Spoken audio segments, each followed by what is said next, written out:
Today we're going to talk about, what can be done to support game development in the region, and what all the stakeholders in the region can do to just nurture game development talent and support the industry and get more games out of it. So as a start,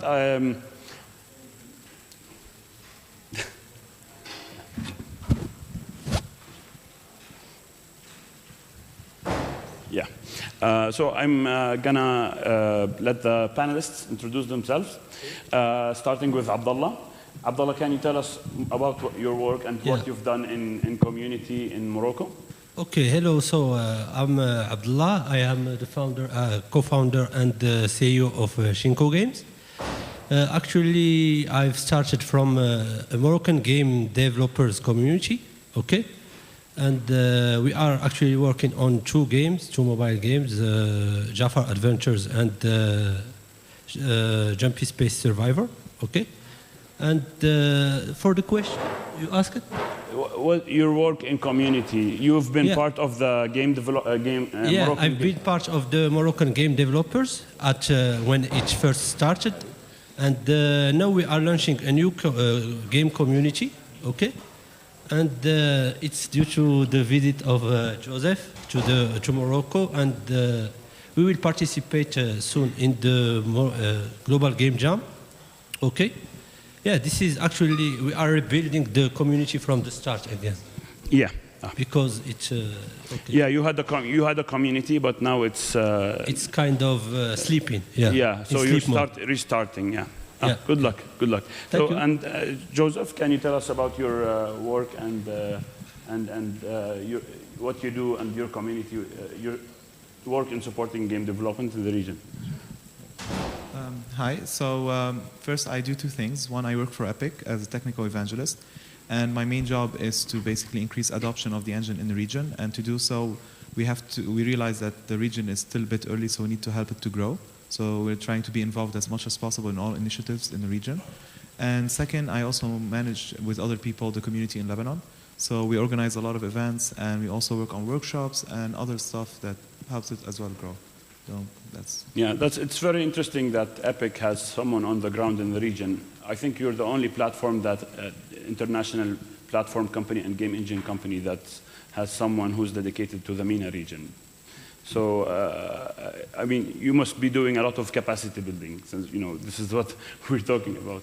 How's the experience been for you traveling around the region and meeting all the developers? What's your feeling of the level that the region reached in game development? So it depends on the country. Each country is very different than the other. I try to make like a list of what's the perfect ecosystem of game development in a country, and what each country needs to have. And in each country there's like different criteria. Like example Egypt, there's already someone trying to teach game development. There's already a conference. In Jordan there's also like people teaching game development. There's a gaming lab. There's also a conference. In other countries there's, for example, a couple of success stories, but then there's no interest from the government, etc. So overall, I think like the Middle East, if you look at each country on its own, it's still a bit early, but combined, they're actually really strong. So, yeah. That's a problem we have, right? We're fragmented as a region. We can't move around freely. We can't have one big community unless it's maybe online or something, which is what the Game Zanga is kind of doing. Shahid, you need no introduction, but please tell us about maybe some people here don't know. I hate it when people say you need no introduction. You don't, really? Okay, my name's Shahid. I am going to introduce myself. I'm a video game developer. I started in the games industry in 1982. Yes, that's right. Before there was a games industry, the period known as the Jahiliyyah. A little Muslim joke there, sorry for the people who don't understand. Translation, loose translation, the period of ignorance before Islam. So, community building is your question, really. We'll skip all of the other boring stuff that I've done, and let's focus on some community building. Okay, boring in this context. He's giving me funny looks. Okay. No, I was wondering if Sony was part of the boring stuff. About 10 or so years ago, when I was at PlayStation, I was put in charge of exploration of emerging markets for console activity. And that was very much a PS2-focused era, and occasionally PS3, but more so PS2 at that time. There was some PSP activity as well. One of the areas we looked at was Jordan. We looked at Dubai as well. India is where we probably had the most success. There's some activity in Spain. Now, I know it sounds odd hearing that Spain was at one point an emerging market, but we were focusing on developers and developer onboarding onto PlayStation. And this is before the period where PlayStation was a lot more open with developers, so it was an exploratory thing. So PlayStation's period of Jahiliyyah, I guess. And then more recently at PlayStation from 2011 to 2015, not as regionally oriented, I set up and created a team based on the success of the Emerging Markets Initiative called Strategic Content, which was responsible for probably the biggest increase in engagement with independent developers globally that the company had ever seen. We worked with developers from Mike Bithell to Vlambeer to Denaton, all the way up to the likes of Hello Games and Ninja Theory, and transformed the reputation of PlayStation amongst the development community across a number of platforms, from Vita to PS4 to PSVR. Yes, Vita was pretty much the home of indies during that generation. It's funny you should say that, because when I started the activity, it was home to no one. Yeah, actually, you stole Xbox's thunder with because they were starting the indie support, and Sony was like suddenly Vita is where all the indies want to be. So great. Well, it's interesting because the day they announced the indie program was the day I was on stage at Gamescom announcing a whole bunch of console exclusives for PS Vita and PS4. So yeah, Idea Xbox was only announced the day we'd already got all of these developers signed up. Yeah. So Shahid, going back to the region a bit, Sony has done a good amount of support of the region. And as you said, you were looking at Jordan as one of the countries. You've worked with some Jordanian developers like Kirkat and more recently Rababa. And you've supported Game Zanga. Do you feel as you're now Ultimatum Games, but do you feel as a platform, Sony, and having worked there, do you feel that you've done your fair share to support emerging markets, or do you think there is more to be done? Well, me personally? How you see Sony? I mean, you're no longer part of it, but So you're asking me to express what, my view on PlayStation's position with respect to this market today? Yes, as someone who's been very involved with... So if I was advising them, what I'd say to them? Yeah. Well, I charge them a lot of money for that advice. But I would say PlayStation has traditionally been strong in those areas where the likes of Microsoft and Nintendo, less so Nintendo, more so Microsoft, have not been strong. PlayStation has traditionally been a very global organization and very regionally active. Its activity in Saudi, for example, is very well known. It has very, very good reputation amongst gamers there. Yes, and if I'm not mistaken, Yoshida visited Saudi and saw the Saudi indie games there and in the Gamers' Day for PlayStation. Right. Yeah. So there has been that engagement. But I think what you're asking is there going to be a stepping up of activity. Yeah, what's next for that? Do you to ask it more generally, do you think that platform holders, the platform companies, the big companies, do they have an obligation, or do they need to look at emerging markets, emerging regions? No, they're a business. They have absolutely no obligation to anyone.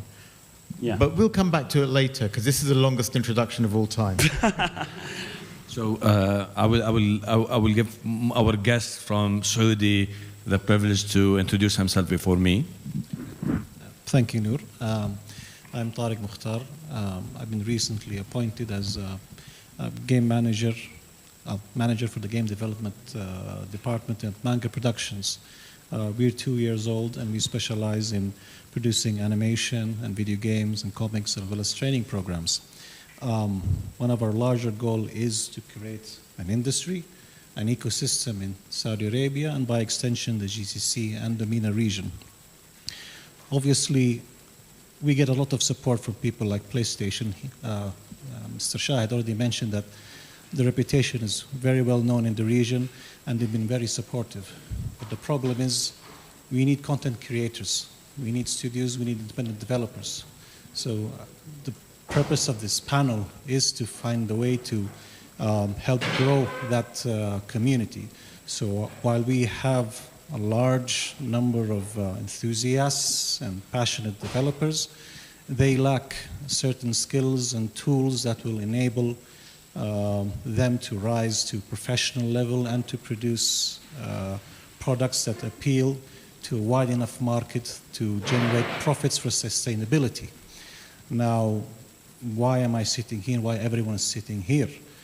Traditionally, GCC has been about oil production and real estate and stock, but and that oil prices have been dropping. So now governments in the region have been looking to diversify the income and their economies. So the creative economy now is a very viable alternative for getting hard currency into the region. So while we are the largest consumers as Saudi Arabia, speaking as a Saudi, for film and for video games, we don't produce anything. So in the recent 3 years, there's been a lot of focus towards building an ecosystem, building an industry. And now I am, my privilege, and I'm honored to be part of that current wave. So that's my introduction. Yeah, it's actually, I find it really interesting what's happening in Saudi Arabia, because Manga Productions is part of Misk Foundation, which is the NGO owned by the Crown Prince, right? Yes. So in a way, you have a game studio that's funded by the government there, in a way, right? So we are, okay, while Misk is an NGO, Misk is partly owning several companies under them. They're not necessarily NGOs. Some of them are profit centers. Some of them have to recoup their losses. Manga Production is one of those companies that have to produce a profit to continue to operate. So we don't have the luxury of testing and going as we like. Yes, but at least you have the early, runway, right? Yes. Nour? So I'm Nour Khrais, founder and CEO of Maysalward, been doing mobile games for the past 17 years. And that's my business side. Capacity building side, since 2011, here in Jordan, we were lucky to have a vision from His Majesty that there is something will happen in the mobile gaming. And we were giving a green light to invest in young generation, grassroots generation, and building gaming labs, which today we have 7 all around Jordan with more than 10,000 members operating, 3,500 every month, active in our labs. Indie developers are coming. And that vision today, we see it through the quality of product that being published day after day. When the gaming lab was, I just want to clear, because Danar reminded me of that period. So the gaming lab, it is a Jordanian initiative, but it was a place that is open for everyone. Whoever is in Jordan can access and use and help this community, because we saw from day one that we want to build a kind of a gateway for the region, and we want to participate or to be part of this equation in the region. And Danar was one of the people who basically, an Iraqi who lives in Jordan, and he contributed. He's not only benefited from the gaming lab, he contributed to the gaming lab. And this is, I think, the best capacity building is bridging. And this is why we see ourselves in Jordan as yesterday we were having the Silk Road discussion, that we want to be back again like Petra, bridging, east to west to our region, talk more about our culture, and work together. We already work together.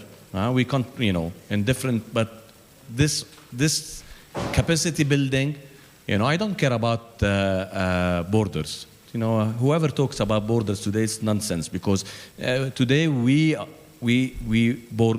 live on a cloud, and this cloud is open. No one is controlling this cloud. And I don't care if there is a physical border, because I can talk with him online and contribute, both of us. We don't need it. And we have to think about this starting today to make sure that we are building the capacity. Shahid, we know each other for now, since 2011. We work together, and we are not from the same geographical area. But we have one passion, is building capacity for the young generation and the future generation. So that's my introduction. So thank you, Nour. Nour, I'll start, the big question with you, because you've done a lot of work in supporting game development in Jordan and the region. Are you happy with the level that we've reached in terms of game development output? And this is a question to everyone, but also, are you happy with the level of game development in the region, and what do you think can be done to increase it? I think I am. It is an organic thing that we see today. It is really good. And we are not talking about long time history. This is something that started 2011 worldwide.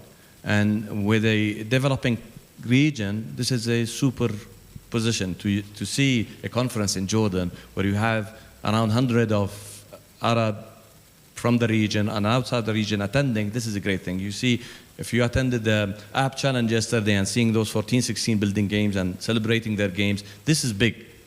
So we don't have the exposure that we see in developed country, but this will be, day by day will come. We have to trust ourselves, and I think this is the start. If we trust ourselves, this will work. So I really, out from Saudi, Kuwait, I have the privilege to go to several Arab countries, see different type of developer, designer, artists. Yes, they do have the potential, and they will soon be recognized. And the moment they have this opportunity, we know our friends, Fawzi Mismar. So Fawzi is a Jordanian, born in Jordan, raised in Jordan, and he was working with a Jordanian startup. And if you don't know Fawzi Mismar, he was in King, and now he's in, with the guys building Battlefield, and the guy is, is well recognized. And that's a Jordanian success, an Arab success. So. Yes, and he started from Jordan, and he created. Yes. He wrote the first textbook on game design in Arabic. Any more takes, guys, about the level of the game development in the region and what can be done? Actually, I think that we should focus on educational things, like you are doing here with the Gaming Lab, and also I think. That we should build the community and be able to connect with the governments, as if we can get funds from governments, it will be easier for people to educate themselves to the video game market. Yeah. Yeah. And for your question about if I am satisfied about the level of or not, actually there are some studios who are doing well in the MENA region. And we hope that we will be able to do the same. But still, there are a lot of people who are giving up. They start in the video game development, and they give a lot of effort, and after a while, they give up. Yeah, and this psychology of giving up, we should give up on this. Yeah. Joseph. Okay, one small thing. So the thing is, a lot of people are making game. They're continue to improving in quality, and basically the next step would be, once we find those people who are making good games, we should give them the push in marketing, publishing, all of that. So the plan would be just to developers right now at this stage, they just need to focus on making good games. That's the best thing they can do to help the region grow from their side. And as much as possible, us will try to do something to help it go to the market, the game. So what is Epic Games offering game developers in the region? So you're visiting the different countries. What level of what are you offering them? Right. And so at this point, well, the first year I was spending it just to understand what's happening actually in the region. So I'm working on a plan. So everything I'm saying now might change, but basically the plan will we'll execute the plan starting the upcoming year, basically. I think one would be to find all the existing games right now and try to see how, if they got stuck somewhere, if there's an obstacle we can remove somehow. If someone's making a game in Unreal, if we can promote it. So at some point we plan to have like an article highlighting all the games made in Unreal in the region. If someone wants to work with a publisher, we are well connected. We can actually either introduce them if the game is at that quality point, if not, provide feedback. We can also, maybe he can ask our opinion on a certain publisher you work with.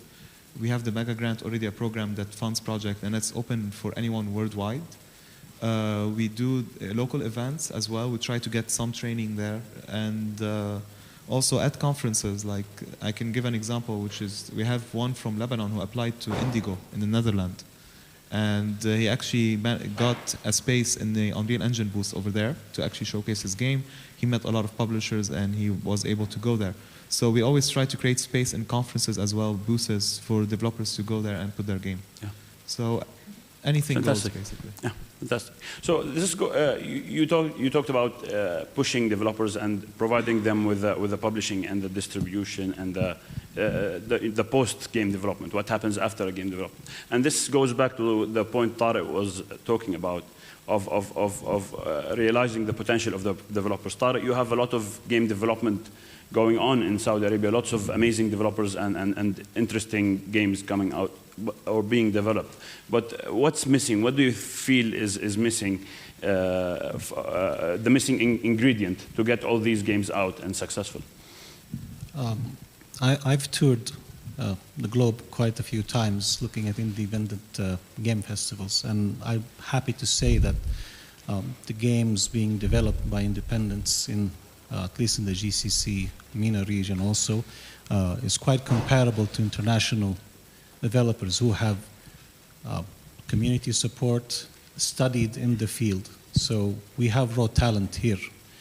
An analogy I like to make is that our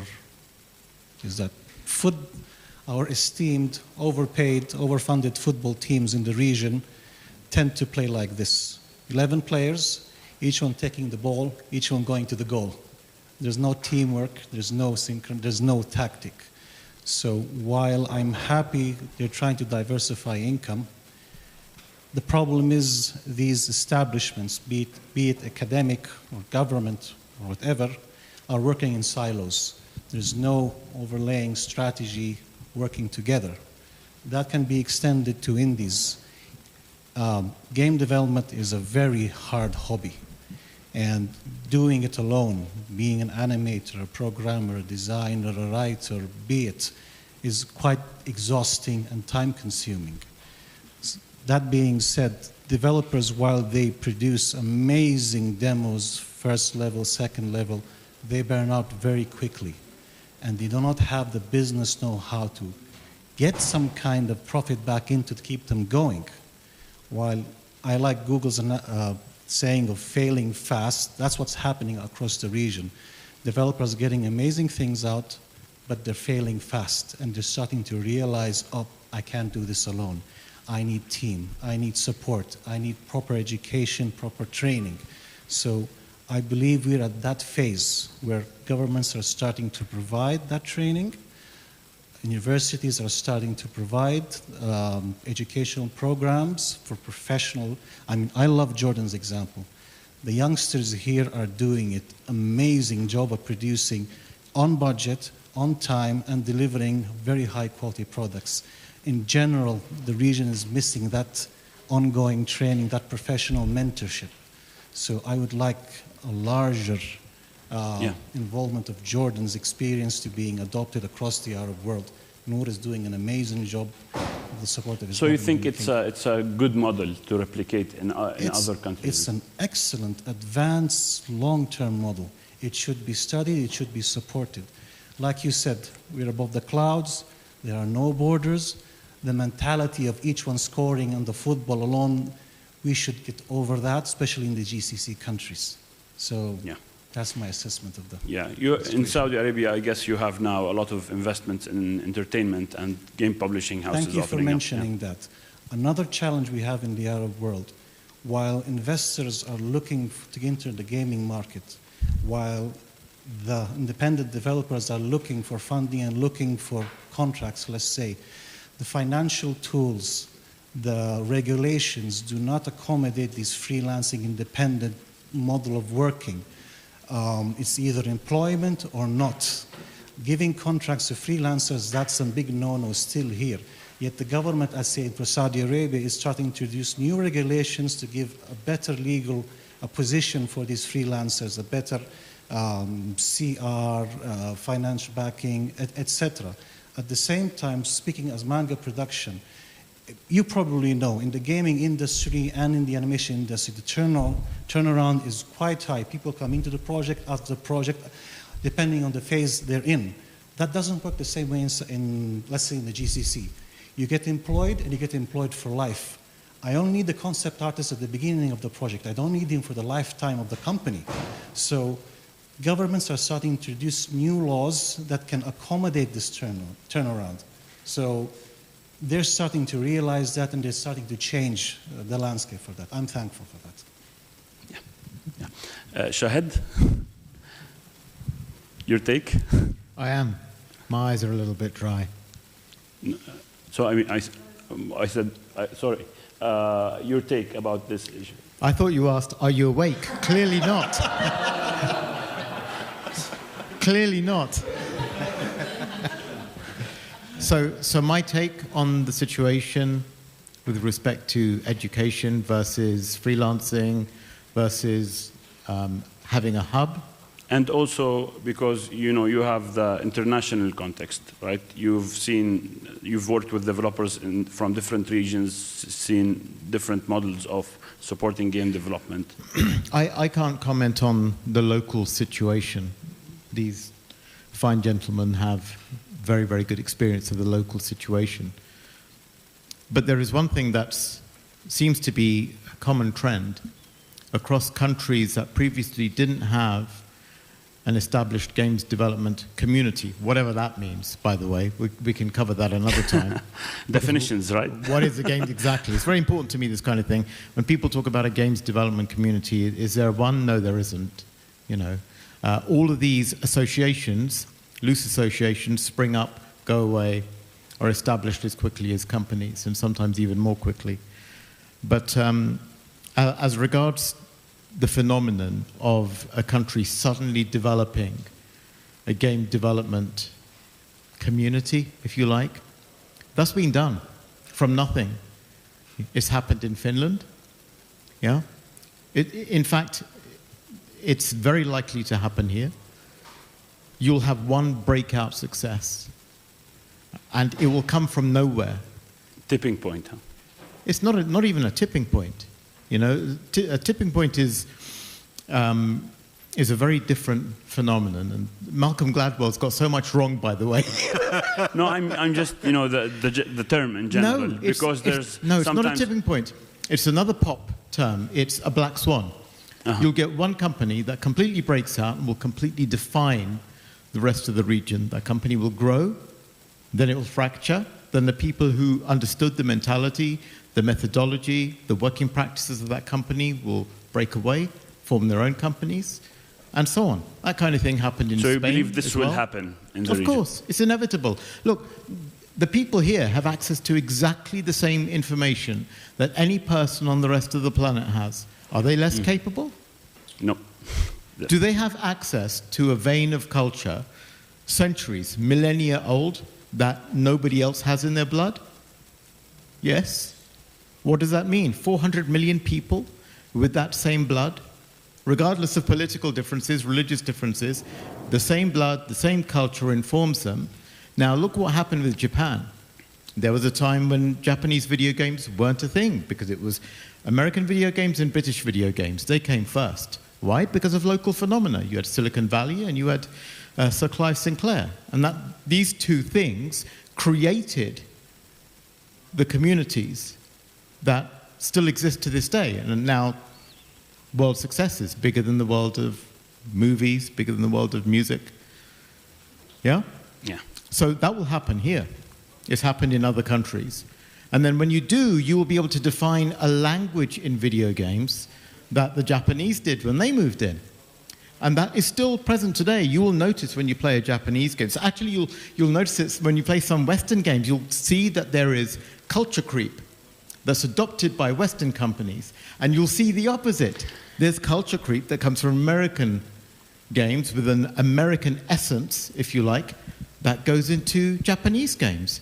And of course, the British have been great at absorbing the whole world's culture and repurposing it for their own. I said their own, my own. I mean, you know, they took my parents in, right? I'm their product now too.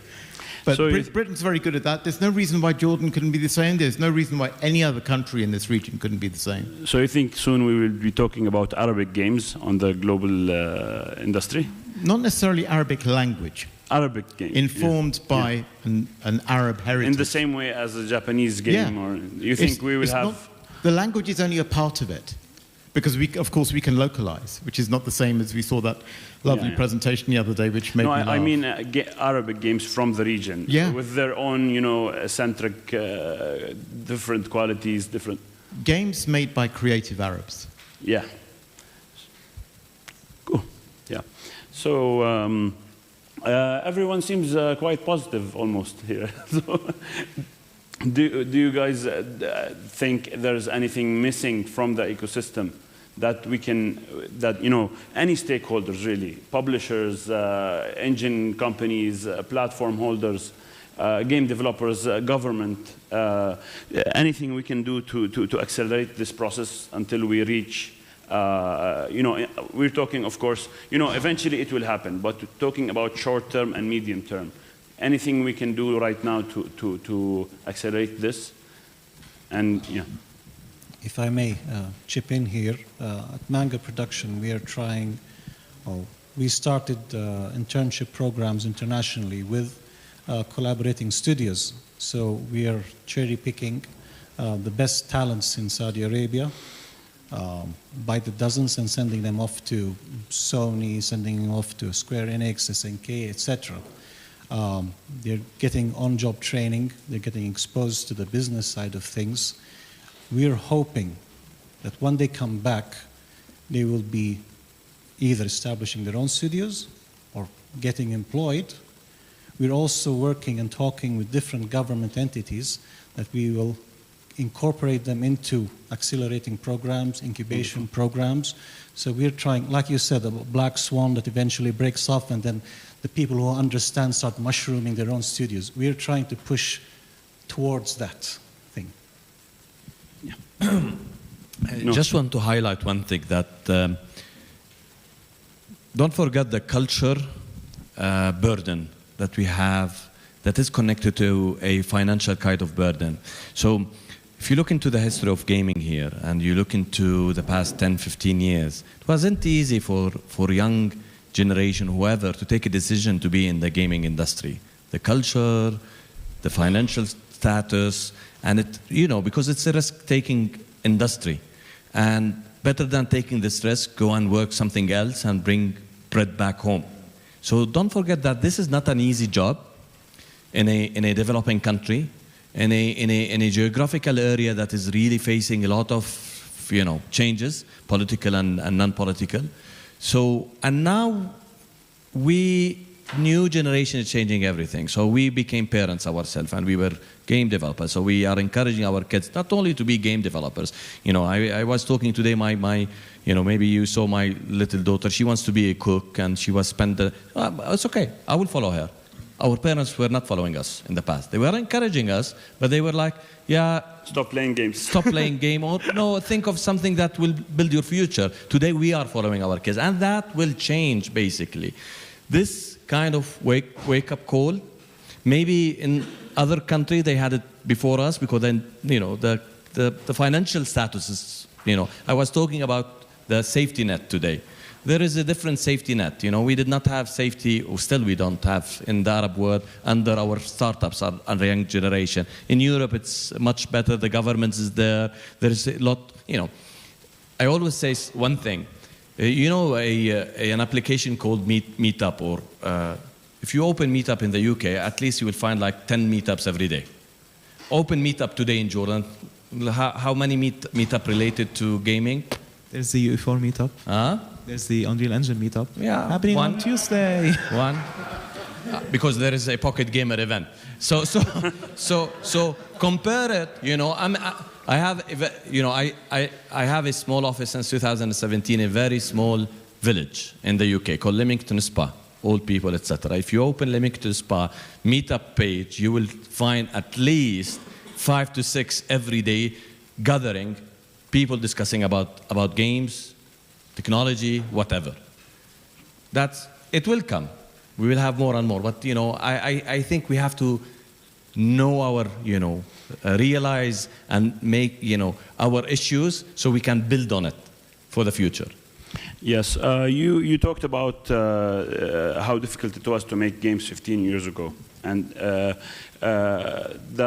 with the evolution of the industry, you know, with free-to-play and, you know, self-publishing, things like Unity, free game engines, all of this lowered the barrier for game development and really helped the emerging markets to start creating games. I'm wondering if there's any next step in this evolution that will make game development easier or more accessible to more people. Do you guys think? What do you guys think is next here, or do you think we're reached the point where everybody can make games? I will take it from what we have today. Yes, we have good friendship with Pocket Gamer. They helped us in the previous years. Just having Pocket Gamer connect Jordan, it's not because Jordan is Jordan. We are trying to make things easy. In Jordan, things comes easier than any part of the world. Thanks God. Yeah. But this is a good start. Yes, we had the summit for the past 8 years, but this is the first time I came this morning to be and I saw Khrais, and I said, we will have empty rooms, you know.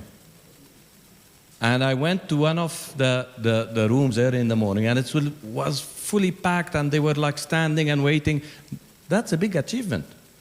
From someone in the region for the past 17 years, seeing that this is a big achievement. This is a big achievement, seeing all the speakers around and seeing them with young and, you know, startup with companies. This is what we want. And when we have international commitment, we need to commit to ourselves. And I think that is, for me, the next step. We need to be committed ourselves before anything else. I have to second that. Earlier I was joking with my friend here, Khrais. Say hello to Khrais, he's lovely. He's from King, by the way. I was joking that I'd probably it's very quiet, it's a Sunday. Looks like maybe 5 to 10 people are going to come to the talk. What I'll do is I'll gather them right at the front and we'll make it more intimate, and I'll do it with the iPad. The room was packed. I was absolutely blown away. That just shows the level of interest. I want to go back to your point about how easy things have become. All that's done is it's made the ladder accessible to more people, which means that there are more people on the ladders, right? And all that means that everybody else has to climb higher. When the bar is lowered, everybody is able to achieve a similar standard. So actually, it might be the easiest time in the history of the world to make a video game. And it's the hardest time in the history of the world to stand out. So there is still that challenge. That will always remain, no matter how easy you make it. If you make it, you press a button and out pops a game. That just means 6-7 billion people can make a video game now. So yours had better be amazing. What are you going to do? You know, look at the demos these guys get. If you look at the stuff they get through their applications for the mega grant and the stuff that they expose. And it's like one person, you know, making something that maybe 5 years ago would have been AAA. You would have looked at that and said, that's a AAA game. And you've got people, part-time, making this stuff. There's no reason why any developer in this region couldn't do the same. But if you want to go to the next level, if you want to create something truly groundbreaking, then you're going to have to do the same thing everybody in the history of art has had to do. Work at it. Sweat. Bleed. Yeah. Day after day after day, night after night after night. And Nour's point is especially salient. You're doing that in an environment where it's culturally not as appropriate, perhaps, as it is in other parts of the world. I mean, I had an issue in the UK because, of course, look at the color of my skin. So my parents are going to say, "Beta, you have to be a doctor," or something, right? But it had to be something conservative. But the other kids in the scene in the early 80s in the UK, they didn't face that problem. Yeah, the parents might have said, "Oh, you don't want to be doing video games. No, you don't know how long they're going to be around." And that, of course, those kids have bought their parents homes now, so things have changed. But they weren't stopped. But this is what I wanted to ask you also, because, you know, as you said, you were there in the Jahiliyyah, right? You witnessed an industry being born, and we all, you know, most of us or all of us played a British game, you know, like Lemmings, or, you know, the PC and the publishing scene started there in the 80s in the UK and Europe. So what did you see happening? What is something that do you see what you see here? Is it similar to what was happening back there? Is there something we can learn from that experience? It was a different world. You have to remember there was no internet. When I started, there were no CDs, there were no mobile phones, there was nothing. But you had entrepreneurs, right? You had the bedroom developers, and you had people who saw this talent and said, "This is something we can exploit and make money out of." You had hubs, and those hubs were publishers or meetup groups, that kind of thing. You had people who gathered around magazines, fanzines. What Nour is doing over here is particularly relevant. He's created a hub, a learning center, and as you were saying earlier, Tariq, that's a model that needs to be reproduced in the rest of the region. But that's just part of it. When I was talking earlier about a black swan, it won't necessarily be connected to one of these groups. Yeah. So thank you, guys. Anyone like to add something? Abdellah, you had Ubisoft in Morocco, right? Yeah, actually. Can you tell us a bit about the effect? We have a little time left, and maybe we can ask some questions. Okay. But yeah.